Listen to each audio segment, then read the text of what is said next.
Right. It is Wednesday, April 14th, 6:30. This Fans View Live. We got Carl, John, Lauren, Anthony, and myself. I will be here for the entire show. Pager will not go off. I guarantee you that. So, John. How's the patient? No idea. I left. I left before everything was done. Actually, the problem that I worked on carried over till Friday. So okay, yeah, it was pretty bad problem, but we got it fixed. Good. So, all right, John, what we got? All right, so finishing up 59, we had a double week this week, 59 and 60. Seth Joyner was the winner for 59, beating out Mike Zagurski and Mark Friedman. And for number 60, Chuck Bednarik was the winner, beating out Dallas Keuchel and Alex Johnson.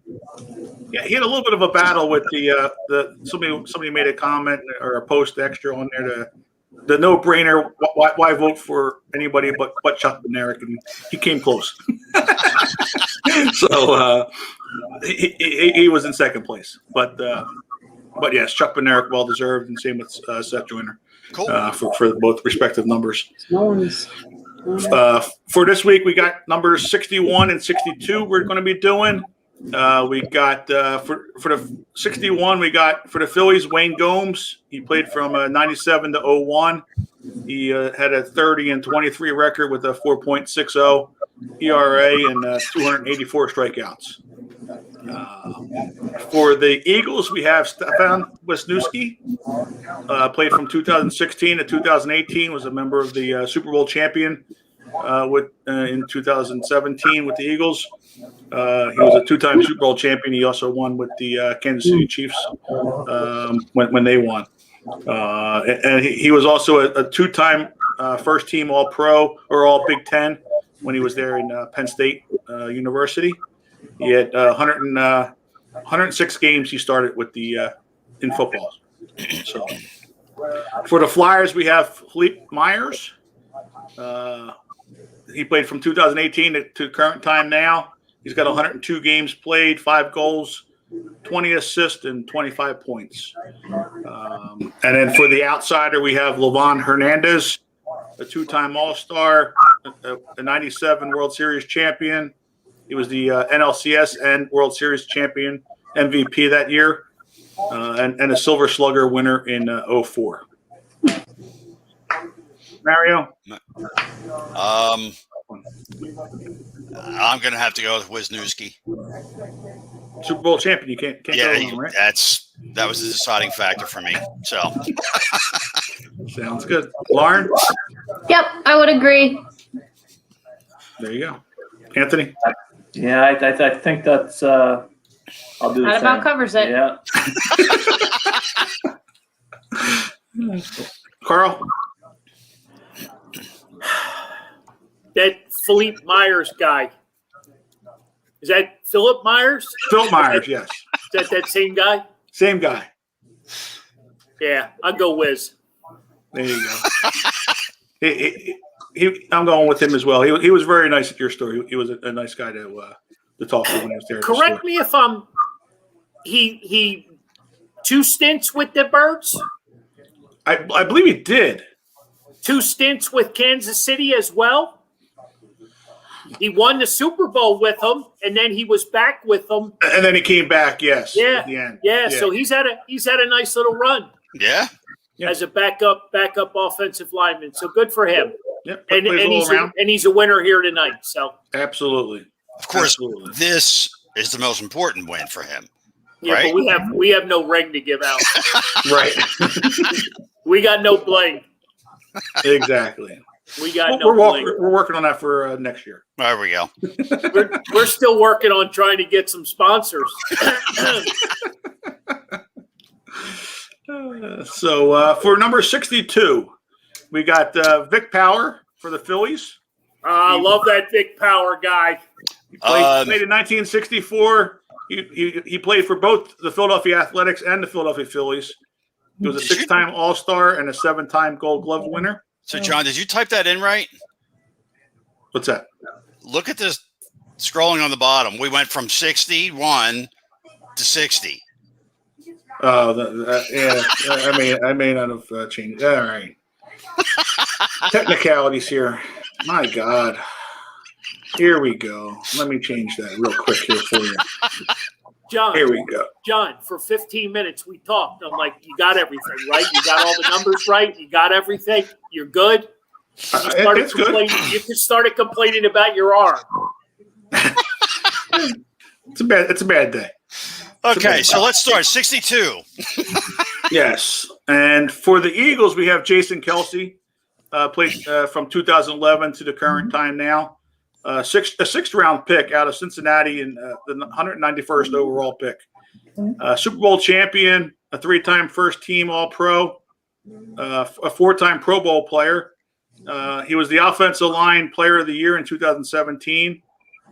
He was also a 2-time second team All Big East in Cincinnati, and he has played all 142 games he's been with the Eagles.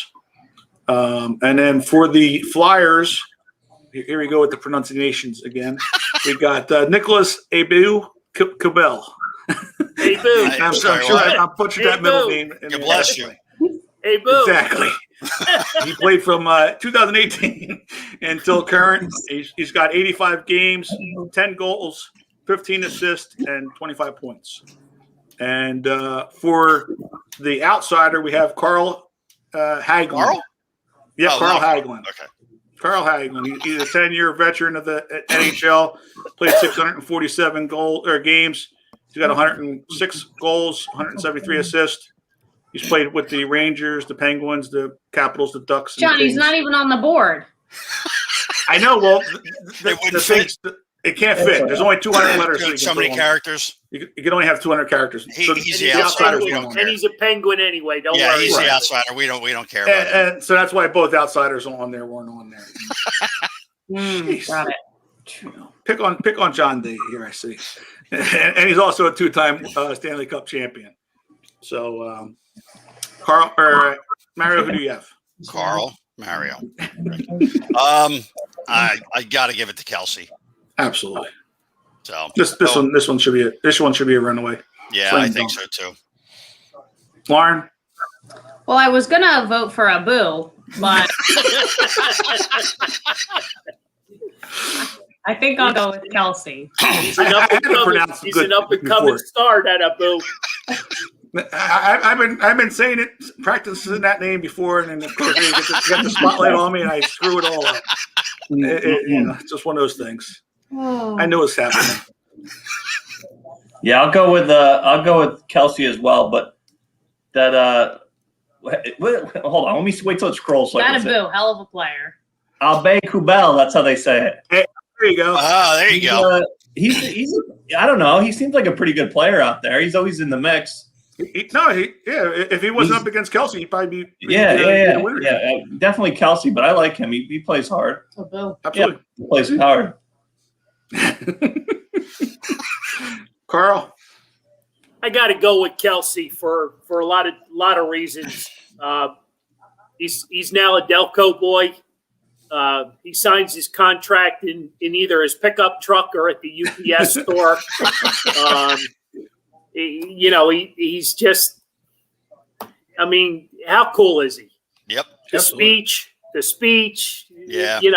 He could probably run for any political office in Philadelphia and win. Absolutely. So it's Kelsey all day, every day. All right. Absolutely. John? Yeah, I'm clean sweep again here. It's definitely Kelsey. There you go. If not just for the parade itself, he wins it. Yep. Very true. Plus the long lines that we had to stand in line for Carl's cards there. All the way down to Rita's water ice that one night after 2 days after the parade there. Really? So it went out that way and then went that way? It went out the back of the store to the back of the parking lot. Right. Down the back alley all the way to Rita's water ice. Wow. Wait. Yeah.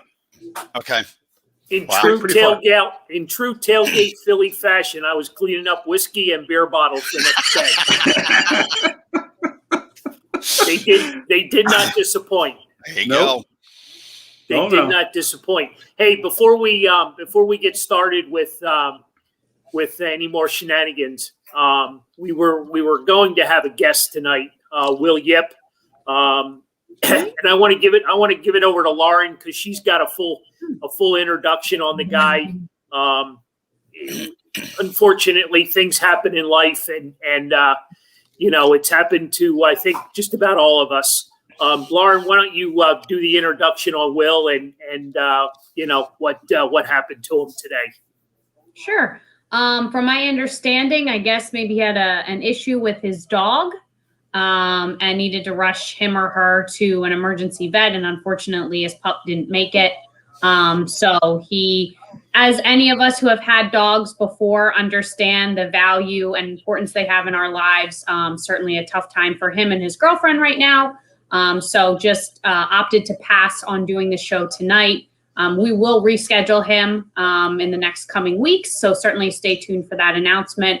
But I am super excited to have him. I've known Will for a decent number of years now. I met him specifically through Carl's Cards. And then when I worked at the Hamels Foundation, for those of you that know him, he has a pretty crazy, cool, game-used sports memorabilia collection. So he was always chatting with me about cool Hamels stuff that was coming in.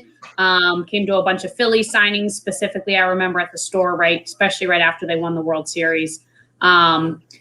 So yeah, we are excited to have him. He's a Temple grad. He owns a recording studio in Conshohocken. He's worked with some bigger name music folks, Lauryn Hill, Panic at the Disco. So he's definitely got some good names under his belt. He was Grammy nominated last year. I believe it was last year, if not maybe the year before that.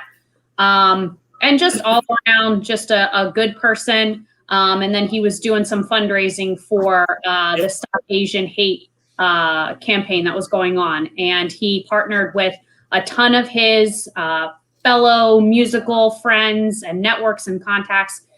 He was selling raffle tickets for 4 different groups of items, just crazy good items in there, and was able to raise over $122,000 in support of that. So pretty good stuff. Definitely just all around good guy. So we are excited for when we do finally have him on, for him to not only talk about music, but sports and just his fundraising aspect here for being able to raise that kind of money. So yeah, that's amazing. Yeah, I knew you would cover all the bases there, Lauren, and I know you go back, with the whole Hamels Foundation, and he's big into player memorabilia, especially game use stuff, and he's got a sick collection, and I was really hoping to dig into that tonight, as part of our show. And, he sent me a message first thing this morning, and, having been there, a few times myself, it's a tough day. So, we're thinking of him. I know his girlfriend, so we're thinking of those guys, today. And so we can move on and, we can try to talk about some Philly sports. We got a lot of good activity going on this week and, this summer and moving forward. So where do you want to go, Mario? So I think we should, since we were talking about Eagles and stuff, let's go with them first. Okay. All right, we're done. Figure we'll knock out the easy stuff first. So, John, you brought up some things that you wanted to talk about. Well, we got the draft coming up next week, right? So that's going to be interesting to see what goes on there, and so we'll be able to dive into that a little bit more next week as well. But there seems to be a lot of smoke with the Eagles going after Deshaun Watson, as their quarterback that they want to go after, and they're loaded up with the 4 number 1 draft picks. So over the next 2 years, so they have a good collection of talent that they could be throwing towards Houston to get them. So is that somebody you would be interested in? Me personally, So why not? I mean, if it puts us on track with this so-called rebuild, I mean, I just don't know where, Deshaun Watson, he was at the top of the chart, when he was drafted as far as, elite quarterbacks, a super guy to lead your team. And I know Houston's gone through a lot of problems there. I guess, J.J. Watt even got out of Houston. So everybody wants out. I don't know. I think the Eagles need a lot of help around the team with these picks. And I'd like to see them restock the team with all these numbers. I mean, what do they got? 11 or 12 picks coming up in this draft? In this draft alone, right? And one thing, not to get away from the Eagles, but the draft is in Cleveland this year, right? Cleveland Browns. They're. I mean, how many years have they been rebuilding, right? So the draft's in Cleveland. They're holding it outdoors, so there's no fan problem, with an indoor event. So looks like the NFL, might have hit another grand slam on draft night. I mean, that's pretty cool, right? So we have a few people saying no. No to Deshaun. Yeah. Not Deshaun Jackson, Deshaun Watson. Right. We've already had too many bad Deshaun. So they're saying too many outside distractions and a lot of baggage. What? Yeah, I mean, there's a lot of women that have lined up that if the allegations are true, I don't think you want any parts of any of that. Well, that's the point. Yeah, exactly. If they're those lines are true, and that's why it kind of seemed weird that there's a lot more smoke building right now that the Eagles are interested in them, and so I don't know if that's. I think that's up to like 23 or 24 women now that are. We are a quarterback factory, right? Keep that in mind. We are, and trading back, we're not able to get one of the four top quarterbacks that are coming out this year. Right. So, it's going to be tough. I mean, the other option too, if they don't want to go get him, maybe they trade it back up to number 4. They're saying that Atlanta is a possibility that they're ready to move on, and you end up with the last of the 4 quarterbacks that are left over if your guy's still there that they may like. So there's a lot of things I think going on with the Eagles right now as far as different options that they can go with. What's the date for the draft? I think it's next Thursday, the 20. Next Thursday, so 22nd, day after our show. Yeah, so we'll have a better idea week from tonight. To see what we can dig into a little bit more. Okay. Just interesting to see the whole NFL, thing. We were talking before the show again, and a big name in the NFL again, Aaron Donald. His name has surfaced.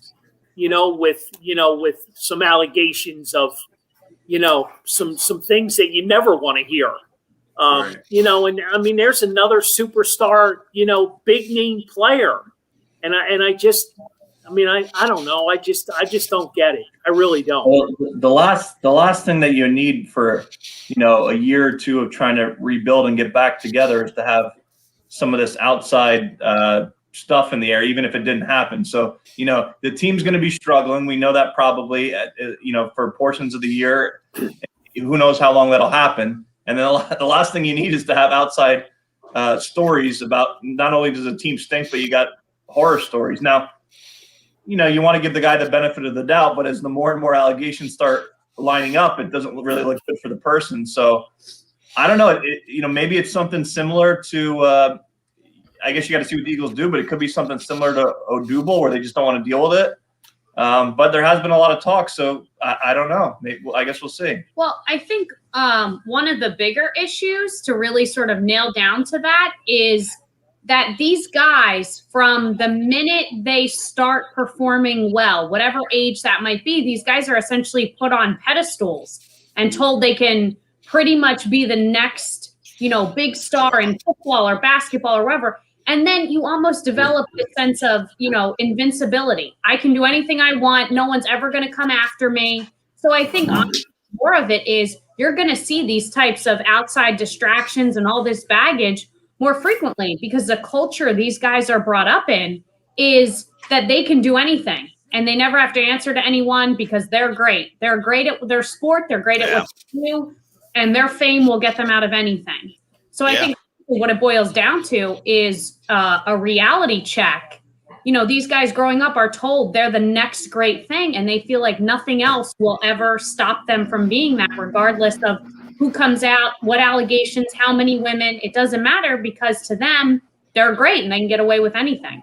I think a lot of it, and not necessarily, obviously you have to take your own responsibility, but I'm sure a lot of that comes up with your upbringing. You know what I mean? Like it's a lot of guys have been told they've been the best ever, but they're also not out there doing nonsense. So, at some point you got to take responsibility for yourself and, and realize you just can't do things that are, illegal or wrong. Right.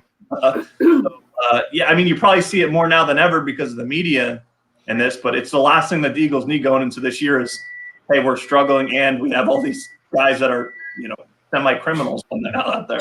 Yeah. I mean, it's tough because, as soon as he spoke out that he wanted to get out of Houston, then all these allegations started to pop up, it's interesting to find out what's going to happen because the lawyer who's got all 23 of the women is the best friend of the owner of the team and is the next door neighbor of the team. So, is it something kind of, funny going on? I don't know. Hopefully not, but we saw it here with the Eagles with throwing Carson Wentz under the bus here, that things could happen. So it's interesting to see.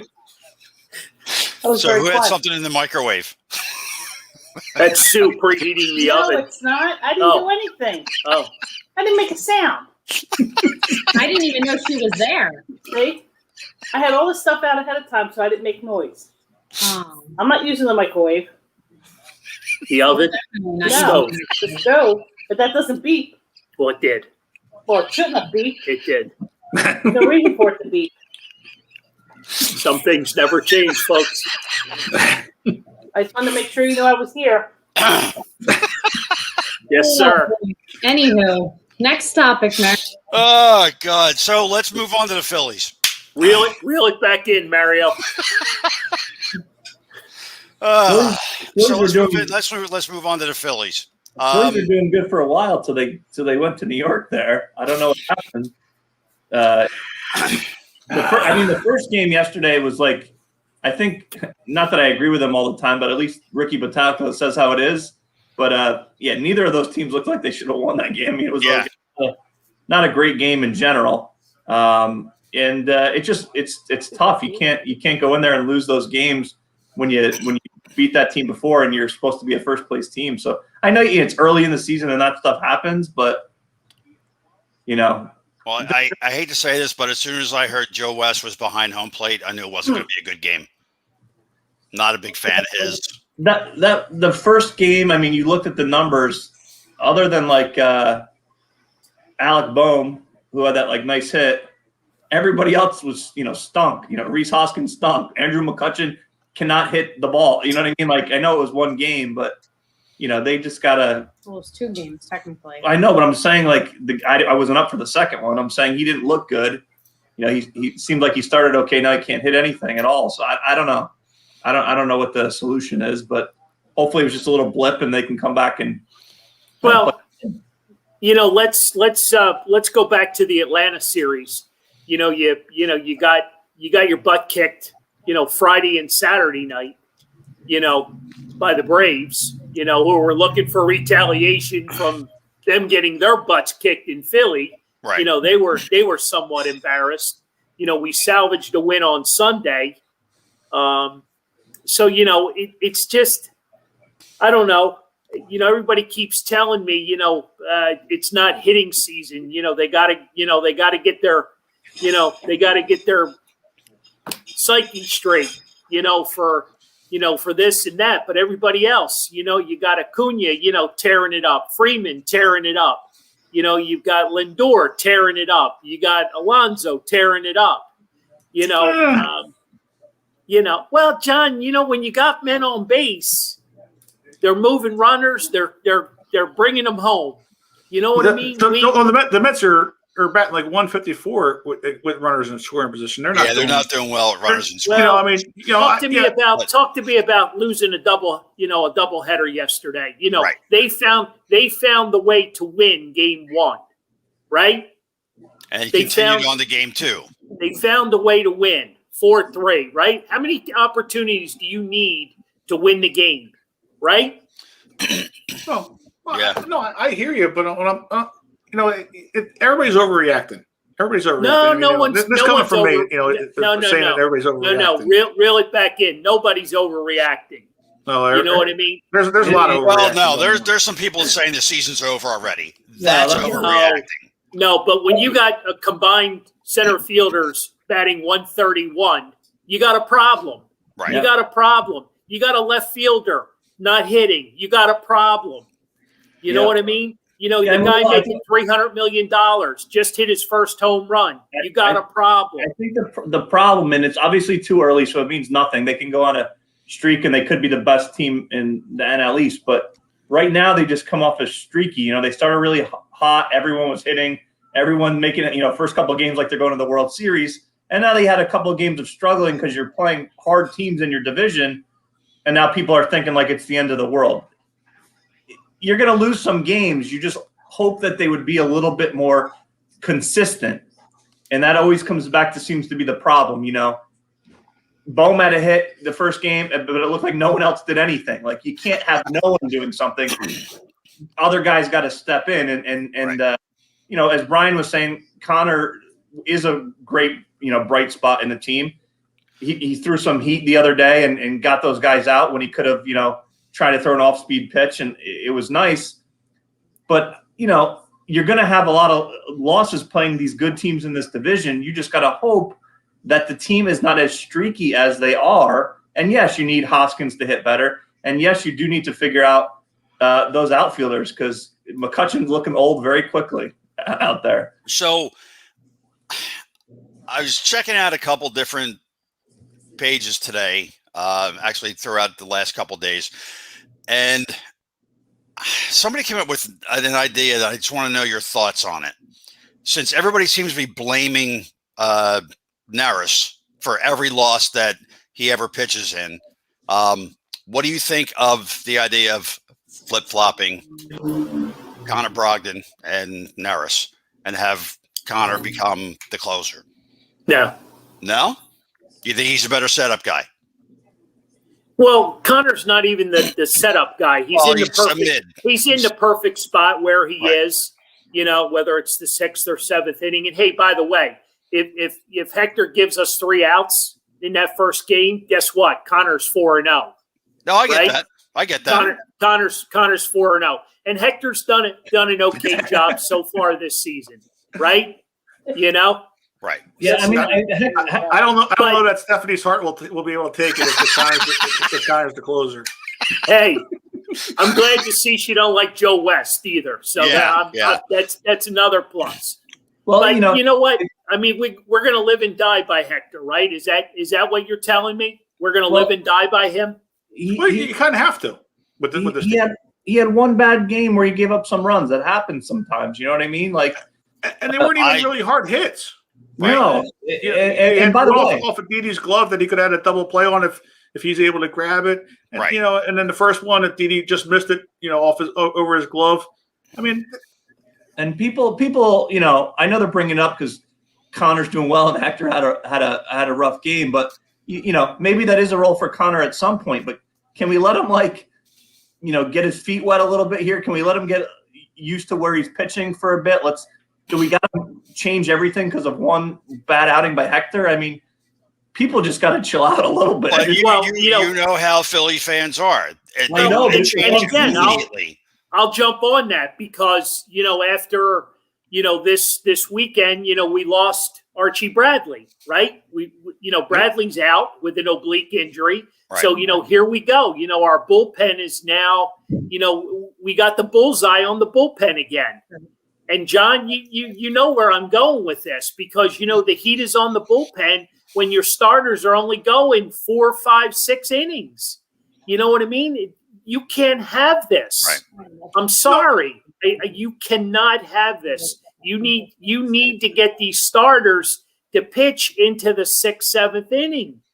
I mean, it just has to happen. Well, with Moore and Anderson, if they give us 5, 6 innings, we're good with that. And then Nola, Wheeler, and F1, yes, they have to get us 6, 7 innings. Well, here we are.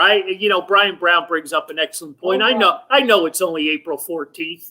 Right. You know what I mean? But here we are. It's the same. This is the same dog ass problem that we had last year. Exactly. You know what I mean? This it's really not.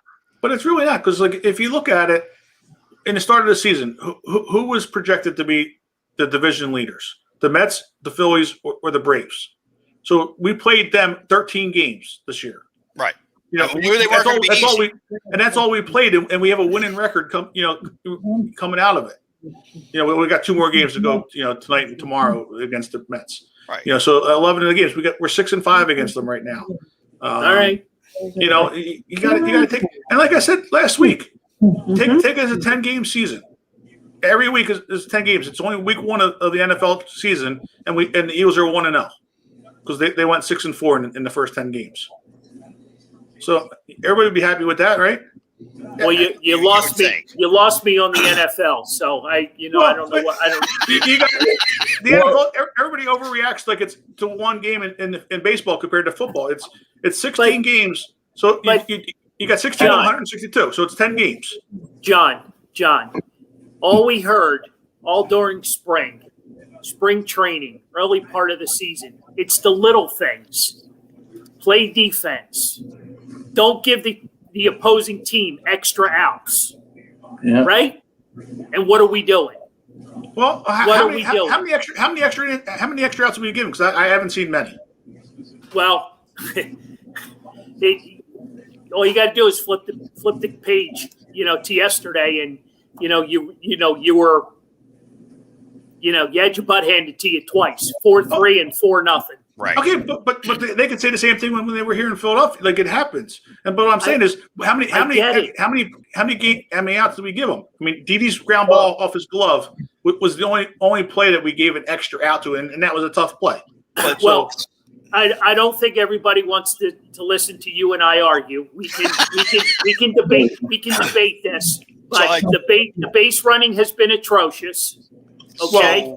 Well, all right. There's been a number of things, and I'm not going to sit here and rip my Phillies because that just tears my heart out. I'm not going to do that. They're not giving up too many runs. It's not like they're losing 10-0. But they're not making any runs either. Well, that's what I'm saying. So if you give up 3 or 4 runs a game, that's not the worst thing in the world.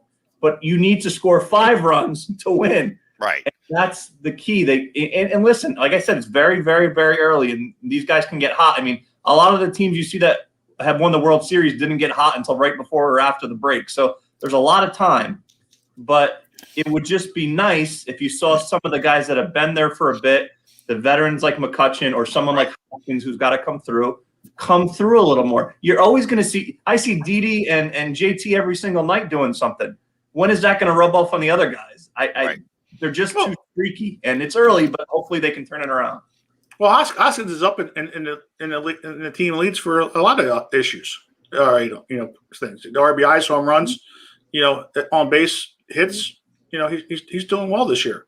He's doing better than he has, but that for a while before JT came along, he was supposed to be like the future, and it just never happened. And maybe that's not the player that he is, and not that he's doing horrible. I'm just saying. They made it like he was going to be like a 10-time All-Star, and I don't feel like he's at that point. No, it's going to be hard for anybody for the first base to be an All-Star. And to answer Joe Stinger's question, it's Roman Quinn's playing center field. Yes. But they need to score runs, or they're not going to win. It's that simple. That's how it goes. So what did they call Mickey Moniak up for if Roman Quinn's getting the start tonight? Well, as Probably. of like 3:15, Moniak wasn't in New York yet, so that's why he was getting the start today. So my guess is he'll probably start tomorrow. Well, yeah, he'll start tomorrow. Plus there's a lefty on the mound today in Peterson, Right. For the Mets. So Mickey's going to get his welcome to the Major League Baseball facing DeGrom tomorrow in his first games. There you go. Let's not all jump off the bandwagon if he goes 0 for 4 tomorrow. Or real quick, just before we're done with the Phillies, Odubel, is he just staying in Lehigh for the rest of the year and collecting his paycheck, or That's my guess. getting picked up, or what's going to happen? I think with this move of bringing Moniak up right now, that's tells you that's what's going to happen. That's crazy. I mean, I understand it. I certainly understand it, and I understand that it's hard to move him because of the money. But it's just crazy notwithstanding that a guy makes that much money in AAA. It's just. Is he the highest paid AAA player? Ever? I would imagine. Yeah. I would imagine. Yeah. On an everyday basis, yeah, unless someone got hurt and went back to AAA. But Well, isn't Kingery down there too? No, he is, but he's not making $10 million. He doesn't make He's 10 making million. 4. No. Right. 4 and 10's a little bit different. Still, I'd like to make 10 over 4. right. I get that, but I'd like to be I'll in the minor I'll leagues take the making 4. $4 million. Well, right. is there any chance if Odubel starts hitting 600, will they bring him up, or they still won't bring him up?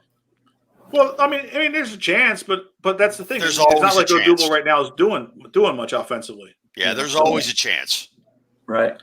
I mean, So- the only way he comes up right now is if Moniak doesn't step up, and I think he will.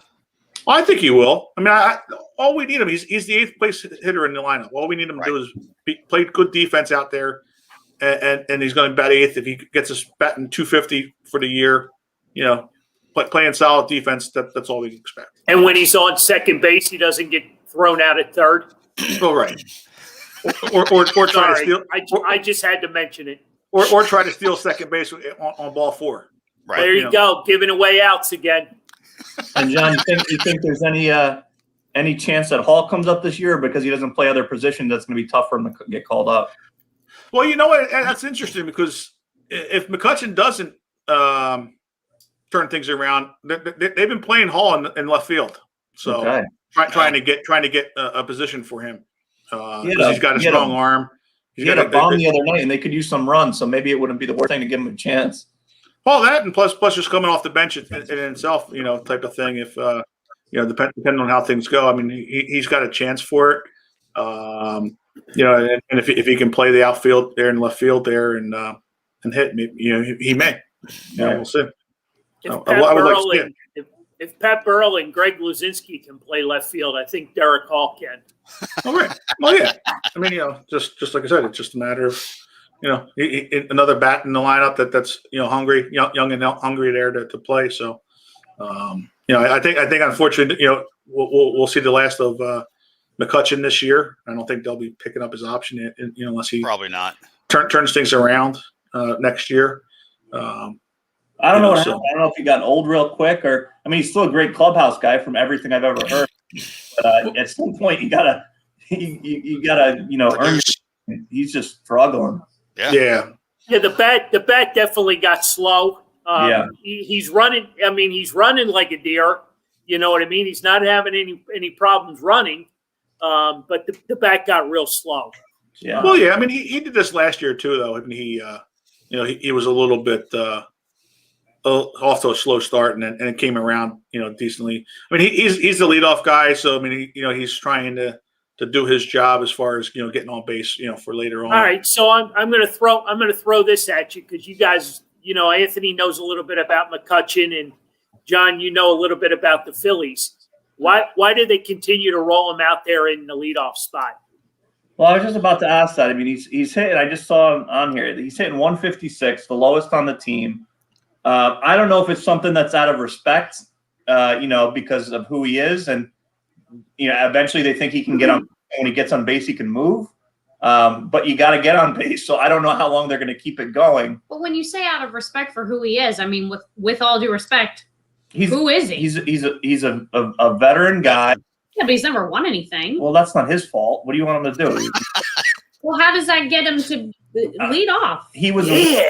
team, and he's Strike the fire. he's had a history of doing well. Now, hitting 156, at some point you might have to make that change, but it's not like he's a rookie. They want to give him a little bit more time.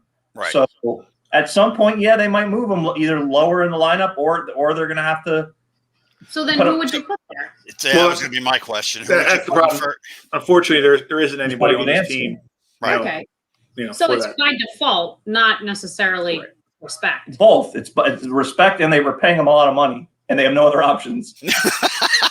Right. So Let me throw this name at you. How about Didi leading off?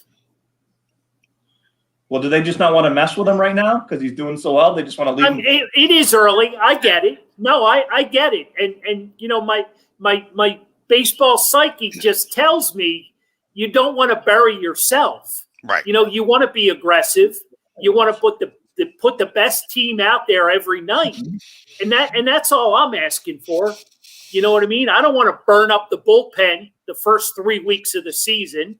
You know what I mean? I just want to put the best 9 out there every night, and if that means moving Kutch out of the leadoff spot, you got to do it.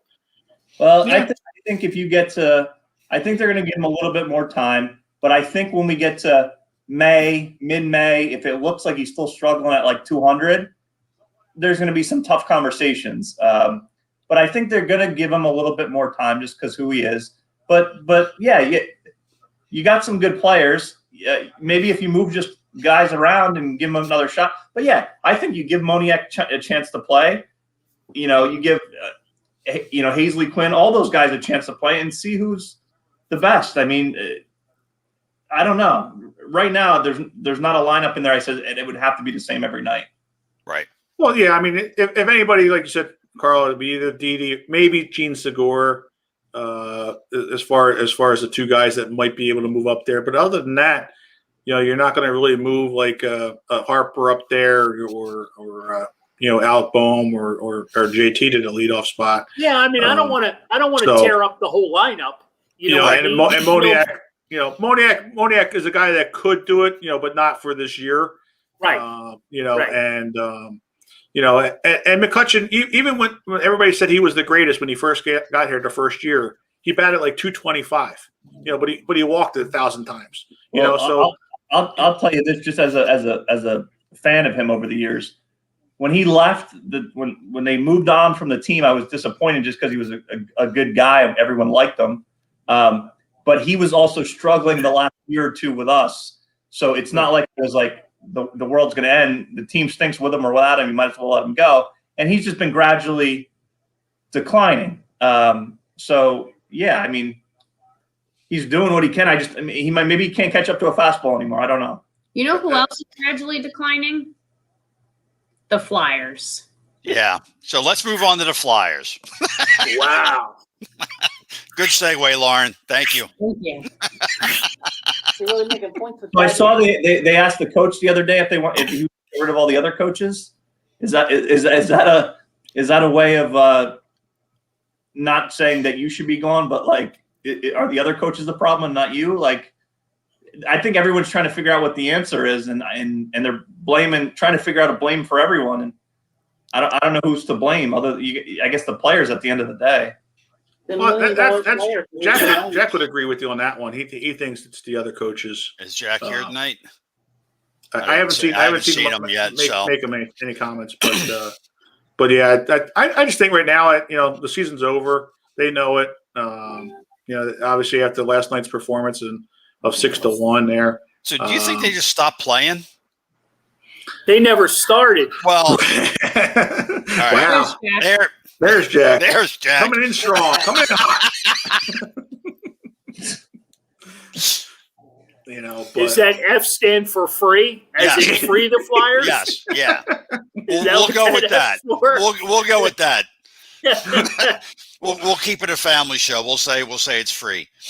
Well, Carl, you probably watch the Flyers more than anyone here. You have some games where they battle back and they they should have, beat a team like the Sabres anyway. They come back to win it 3-2 as an example. But then you have a game like last night where they look absolutely dreadful. Is it that they've just given up, or is it that they don't bring it every night, or what is the problem? Because they seem like one of the most inconsistent teams I've seen. So inconsistent. I'm so confused as to even the style of play that I don't know that they know what style of play they want. Things seem to change and deteriorate during the course of the game. So does that point to bad management? Well, I mean, there's some finger pointing there for sure. But you've got a lot of veteran players who just have not stepped up this year. You're talking about guys that, they've been playing hockey since they were 2, 3, 4 years old. Right. You know what I mean? And the simplest things, that should come to them, it's not there. The effort's not there. It's almost like they're just going through the motions. And John, you talked about it and blamed it on the COVID situation, and I fell for it for a while. You had me sucked in that that it was COVID related, but I mean, at this point, it's not. But it's just a bad team. They got a lot of players that play the same style of hockey. But they came out on fire. Yeah. And then literally just shut down. Here's my question, which is never in Philadelphia, they don't like to hear this, but it's something in Pittsburgh I'm used to. Can you just get rid of all these older guys and rebuild? Now, I know you were in the playoffs before, and you had a very close chance to get in this year. But do you think if you got rid of the veterans, cleared up some money, theoretically, if you could do it, and let younger guys play, and then in a couple of years they might be better, would you consider it? Like I said, I know that doesn't go well in Philly, but it's something I'm used to, so I just wanted to bring up if that was. I think myself included, and every Flyers fan that's that was around when they won the Cup in 73, 74, and so on, and haven't been back since. We're still wanting to win a Cup. Right. I know Jack has said it many a time. He's never seen a Cup. You know what I mean? So this team has. They've spent the money when Ed Snyder was alive, and God love him. God rest his soul. He spent a ton of money, trying to build a winner here in Philadelphia. We have fired more coaches than anybody. They're not afraid to spend money. Is it always on the right player? Nope. We had a great goalie a couple of years ago in Bobrovsky. You know what I mean? But the year before we signed Brizgalov. What a failure. I mean, you could just go on and on and on for all the mistakes that we've made. Would you be okay personally if they got rid of these older guys, and you probably figured it'll take a couple of years to get back to where they need to be? Who are the older guys you're referring to? Giroux and anyone. I mean, they're not winning right now, right? So who cares? So the couple of years that the Pirates made the playoffs, and then the next couple of years they were close and close and close, but they weren't winning. So I said, just blow it up. They're not going to win with this team. Blow it up. Same thing. Keep a couple guys you think are good and start from scratch. Well, I think you start at the top. You need to figure out, is your captain, going to still be your captain next year? It's hard to get rid of that contract. Voracek, I think they're hoping Voracek gets picked up by the expansion team. I think this could be a big year in trying to move 2 or 3 of these guys. Right. But you just re-signed JVR. He's underachieving. He's not earning that contract. So what do you do at that point? Kevin Hayes, he's not living up to that contract. Where did this fall apart? That's the problem that I have. These guys are supposed to be performing at a high level, and they're just not. They disappear. Well, maybe the thing is, they're all good on their own. They're all good players separately, but when you put them together, it doesn't mesh. Sometimes it happens. and there's no rhyme or reason for it. But maybe just, like you said, they're all the same type of player. No one's being a real leader. Maybe it's time to just move on from some of them, and maybe they will do that this offseason. It sounds like when the GM was talking the other day, he'd be open to a lot of that stuff, and you have to say that if you know you're not going to make the playoffs. Right. But they got to do something. You have 3 teams that you're really excited for in a city, and then the one team two, I guess, at this point, and then the other team that was close just kind of blew it. Well, I mean, I don't know. I know we're running out of time, and I know Lauren wants to dig into her Sixers. So, let's leave the sleeping dog, sleep, Yeah. and we'll get back to them next week and see if anything has changed over the course of the next few games. It's not going to get any easier for them, but Sixers, they got a big game tonight. Yep. They So got let's a talk huge game tonight. Is this sort of the game so far? I mean, this season, does this sort of set the tone for what they're capable of moving forward? Unfortunately, no. And the only reason I say that is because the Nets aren't playing anybody tonight. Their coach wants to play coy and not show their hand what they're going to do against the Sixers on tape this year. So Durant's not playing, Harden's not playing, Blake Griffin's not playing, and Irvin may not play, and the other guy. So I don't think any of the 5 starters are going to possibly play much. So are they scared? Are they afraid of the big fella? I mean, is that what you're telling me? Very possible. It's either that they're afraid that that they're going to get exposed because they don't play defense, and they don't want to do that, or the coach, they have a special plan that they're going to attack them with, and they don't want to do it today to expose, let Doc Rivers be able to figure out how to beat it for the playoff run. So the way I see it, Harden is hurt, and Durant is hurt. Well, I mean, he's been playing. He's hurt. He's not. I mean, it's I think they played last night too. I think because of the things out in Minnesota that they ended up having to postpone it, and then so they're on a back-to-back game. So I don't know. I just I mean, it's a big game because if tonight's going to be the tiebreaker. If the Sixers win tonight, they have the tiebreaker for first place in the East. Sure, so, and there's a big difference in that. When it comes down to bracketing, 1 versus 8, 2 versus, know what I mean. So that I got to think you're every win's important. So I'm not necessarily agreeing with your strategy that they're hiding they're hiding players because they don't want to show them anything. Well, I'm just trying to figure out why, because it's such a big game. Because because I mean, if otherwise you're going to have to face the Bucks before you play the Sixers, so you're going to have to play 2 tough games, right? Either way, the Sixers have to play the Bucks if they lose, drop this 2 or whatever before you even get to the finals of the Eastern Conference. So I mean, maybe they think they're going to I don't agree with it either, but maybe they think they could stack up the wins and not worry about this game against the Sixers and worry about them when it comes to playoff time.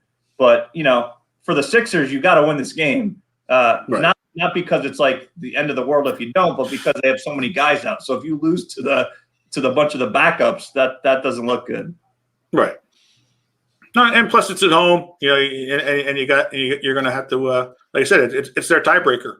So, I mean, you can then, basically match out the rest of the year. I mean, you'll actually have a game lead on them in the East right at the moment. But so I mean, you could just match out with them, and you'll have the first place locked to yourself. With was there like 15 games left in the season? Or there's not much left right at the moment. So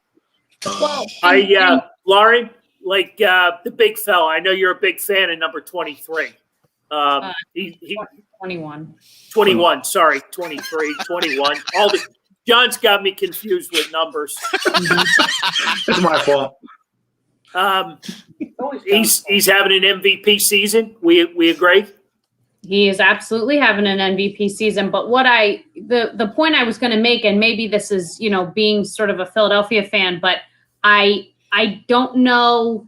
I'm waiting for that moment when I fully believe that this is actually happening. I'm sort of waiting for the other shoe to drop, thinking that, is this actually going to happen? Are they actually going to make a pretty deep run into the playoffs? Could they actually win this year? Is this actually happening? Because I've never really seen it in my lifetime. So I'm sort of, I watch every game sort of holding my breath, what's next?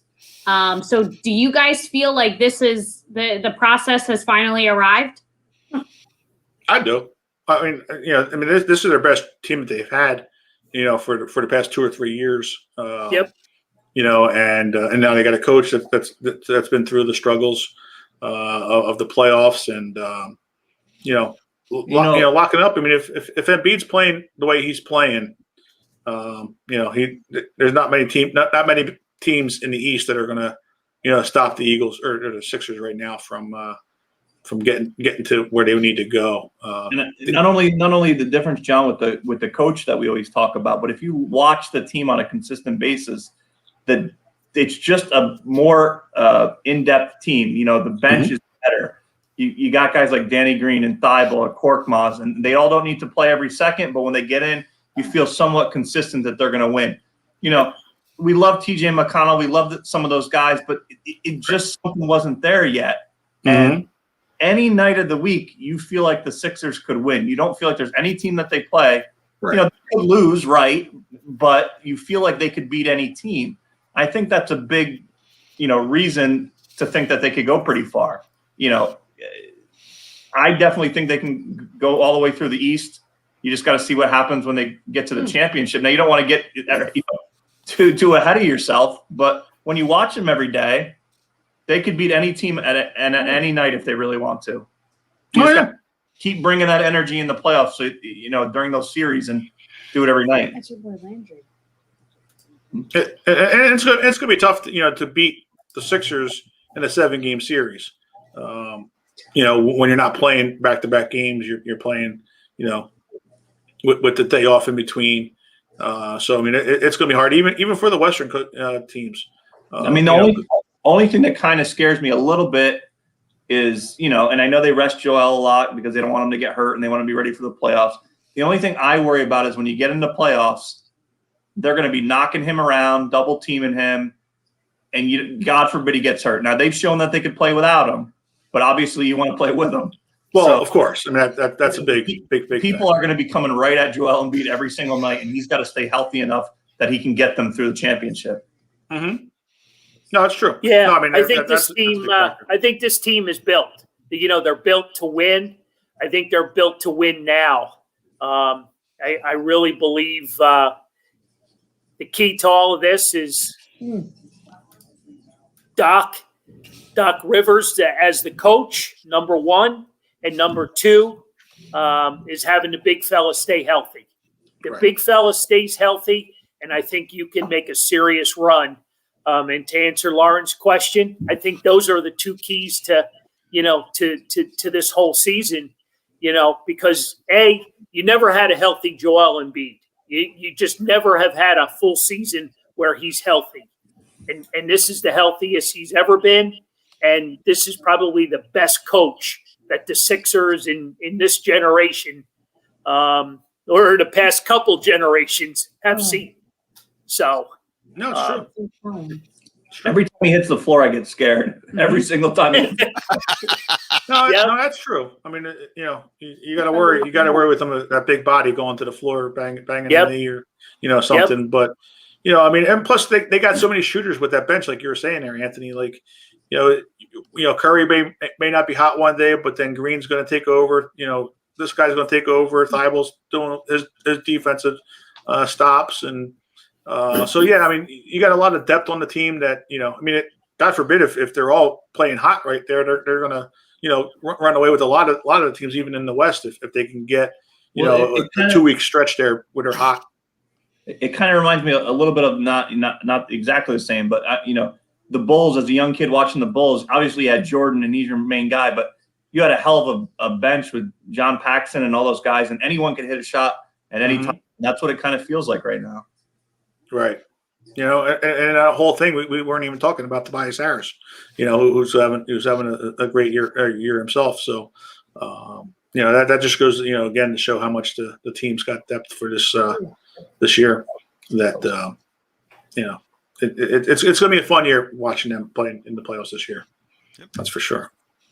So with that, Sixers are up 23-20 with just under 3 minutes left in the first, and Phillies are down 2-0 with 2 outs in the first. So bottom of the first. So we'll go with that. Mario, the TV must be delayed on my end a little bit because it was 2020, and Joel Embiid was just about to hit that 2020, and I turned Anthony. I go, I guess he makes it. That's hysterical. So with that, we'll start with takeaways. Lauren, you're up.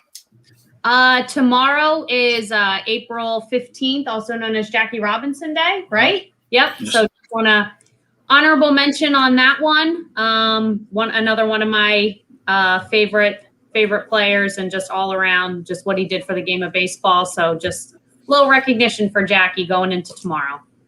There you go. All right. Anthony? Don't have too much. We're getting our promotional schedule ready. I thought you were going to say we got our vaccine.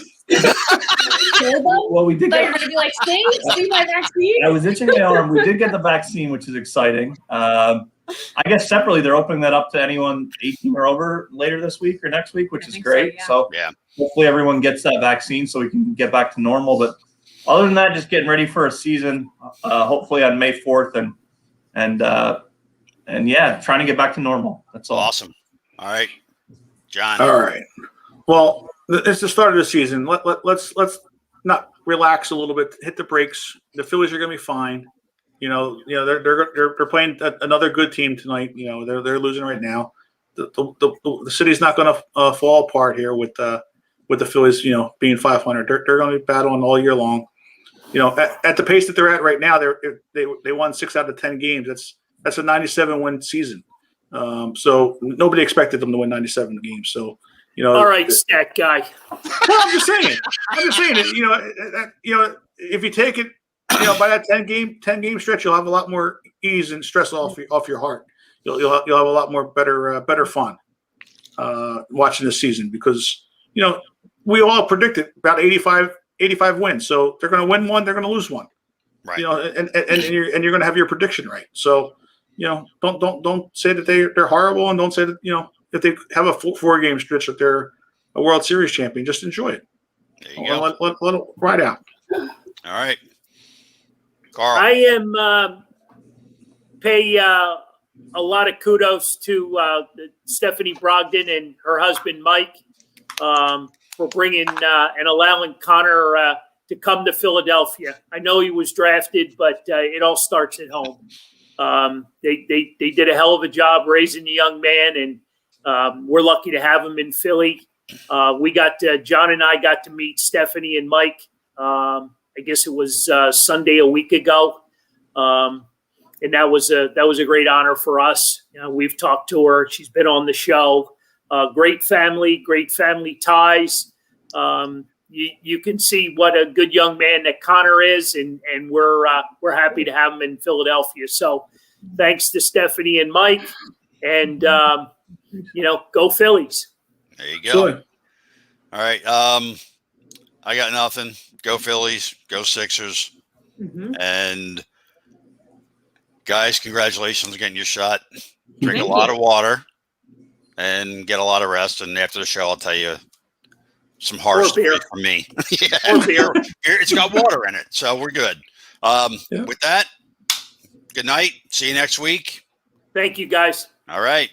And if you have nothing else to do on Saturday night or Saturday afternoon, come to Carl's Cards for Yeah, you meet forgot Bill about that. Berge. Yeah, I Meet Bill did. Berge. I did. I did. Number 66. One of my You favorite see, players. The second best linebacker in Eagles history. One of my favorite players. So he better be he better be number 66 when we get to that number. Well, I got this on recording. I'll bring that in, and we'll see what Bergie says about the second best linebacker. If you see Carl's face with a little bit of makeup on the side with the. Yep. You guys will all know why. All right. All right, guys. See you guys Take next week. care. Have a great night, guys. Bye.